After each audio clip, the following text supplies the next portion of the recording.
आखिरी धक्का। एक पहाड़ी गांव में अर्जुन नाम का एक नौजवान रहता था। वह मेहनती था, लेकिन उसकी एक कमी थी, थोड़ी सी मुश्किल आते ही हार मान लेता था।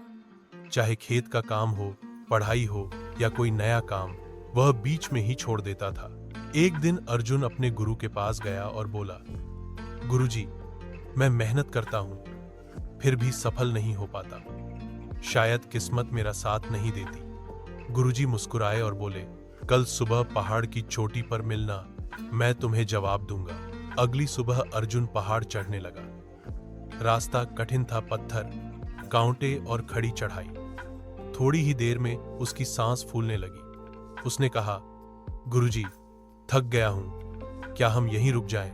गुरुजी शांत स्वर में बोले, थोड़ा और। वह फिर चढ़ने लगा, लेकिन थोड़ी दूरी के बाद दोबारा थक कर बोला, अब मुझसे नहीं होगा। गुरुजी ने फिर कहा, थोड़ा और। कई बार ऐसा हुआ और आखिर में अर्जुन बिल्कुल थक गया। उसने कहा, अब तो सच में नहीं हो पाएगा। गुरुजी ने गंभीर स्वर में कहा, अगर अब रुक गए तो नहीं जान पाओगे कि मंजिल कितनी पास है। बस आखिरी धक्का दो। अर्जुन ने हिम्मत जुटाई और आगे बढ़ा। कुछ ही मिनटों में वह चोटी पर पहुंच गया। वहां से नजारा अद्भुत था। पूरा गांव, नदी और हरे भरे खेत उसकी आंखों के सामने थे। गुरुजी ने कहा, अगर तुम आखिरी मोड़ पर रुक जाते तो ये नजारा कभी नहीं देख पाते। जिंदगी भी ऐसी ही है।